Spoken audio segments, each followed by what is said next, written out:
Hi, my name is Sheri Hadfield, and I help people in chronic pain to thrive by reducing their pain, exhaustion, and depression so that they can take back the freedom to fully enjoy their relationships, their jobs, and their hobbies.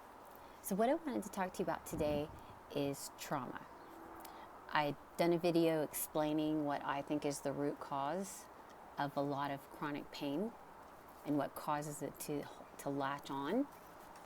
And the first phase of that is trauma. And what I mainly wanted you to get out of trauma is I think people, a lot of times, and myself absolutely included, don't realize how common childhood trauma is, and then after childhood, just fully through life trauma. I don't think people realize how common that is, and different people will be affected by different traumas according to their belief systems and their support system at the time and their health. A wide variety of things can impact that. But the main thing I wanted you to get today is what by definition constitutes trauma. Like, what actual occurrences and events cause trauma. So the first one we're going to do is childhood trauma. And I wrote them down here because I don't want to forget anything. But I wanted to break from the whiteboard, so we're doing it this way. So these are types of childhood trauma: bullying, community violence, complex trauma. And complex trauma is a trauma that happens repeatedly to a person, so more than one time, and typically like a series of times. Medical trauma, so the child themselves having a medical issue and being scared of it and having to go through treatment for it, or having a close family member or caretaker who has a health issue and they're watching it and what that's like for them. Physical abuse, sexual abuse, terrorism and violence.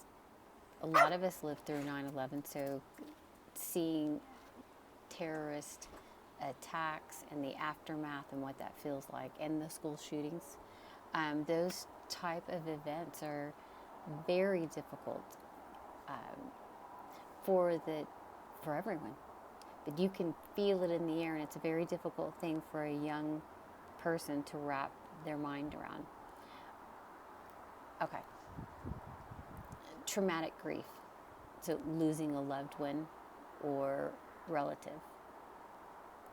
Natural disasters, floods, hurricanes, tornadoes, tsunamis. Early childhood trauma. Now, early childhood trauma is trauma that occurs between the ages of 0 and 6, and it particularly is impactful and can have long-term impacts on a person. And that's primarily because the way a young mind that's not fully formed interprets a trauma, and then the meaning that they place on it is really interesting. I've done sessions with people before when I was in training for phobias. And a phobia, for someone to be terrified of, like, very specific, like a huge snakes, not like little grass snakes, but huge snakes, can ultimately, when you regress the person back to the root cause, can be, an event where a sibling held them down and put a worm on their head when they were a kid. That is the impact that it had on them with their age, their logic, their capacity to verbalize, explain. It's so difficult to explain and get to a place in life where you can say, truly express your feelings, why you feel the way you do, and what it's making you think. And to think someone 0 to 6 is astute at that is, it's asking a lot. Intimate partner violence, so watching married couple or live-ins having a violent relationship, for a child watching that. Refugee camp, so a child that has, I mean, just when you think about the feelings of having to leave home because it absolutely does not feel safe, you're not wanted and it's not safe. And then what travel it takes to get wherever you're going. And then you get there and live in tents or makeshift setups and feel unwanted a lot of times. That's a lot to handle for a child. Sexism, racism, both so difficult because it impacts you at such a deep level to feel like just who you are makes you not good enough. It gives me that weird reaction feeling to think, of that happening to people, and it does. It happens to women, it happens to people of color, it happens to people based on their sexual preferences. And so many more things that are nuanced than that. But for people to realize really early on that I'm not accepted because of who I am on a just ingrained basis is very traumatic. Okay, so those are the childhood ones. I didn't repeat them again. All of those still, of course, count throughout life. Watching 9/11 happen or school shootings happen at any age is, at a really young age, it's hard to even conceive of. And at every age, those type of events have been exceptionally difficult to understand and make peace with. Okay, so all of the childhood traumas, the majority of those would still affect someone later in life. You might process it differently and it might not bother you at all.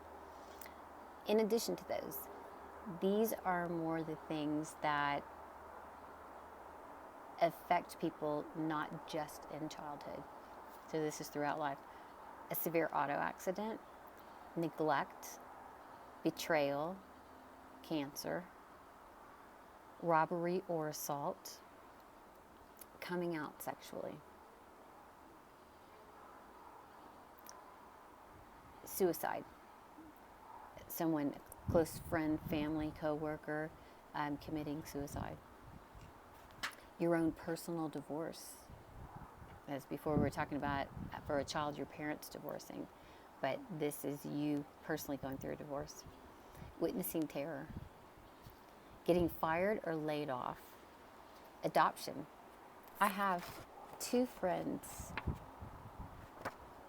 friends that are adopted, and it's really interesting that 2 of them see it as the biggest gift that anyone ever gave them. How amazing that these people wanted them and gave them this amazing life and treated them absolutely as their own.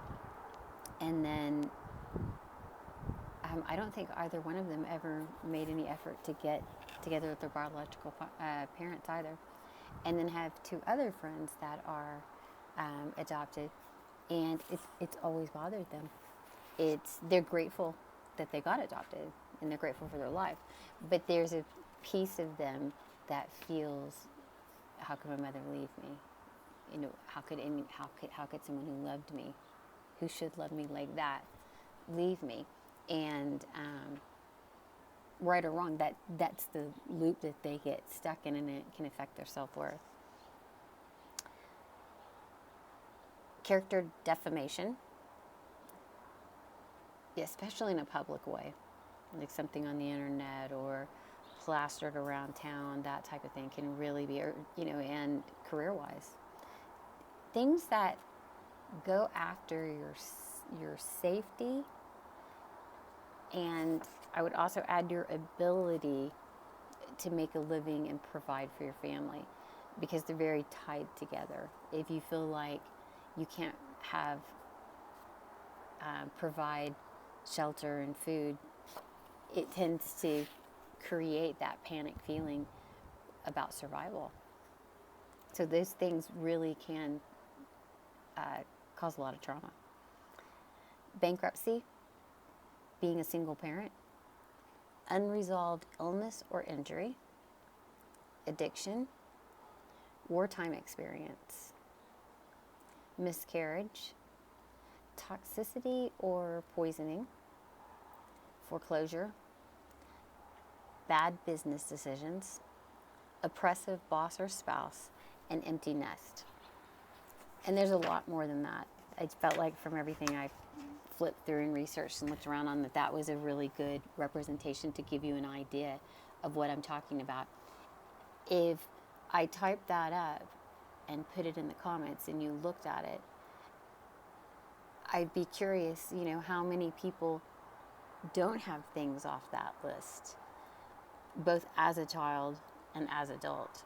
I did it, won't reveal the nature of it because my daughter's particularly private, but I did that with her yesterday just because I was writing it out on the board. And it was really interesting how many of the childhood traumas she had.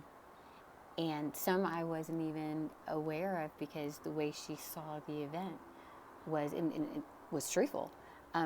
The way she interpreted what it meant to her was different than what it meant to me.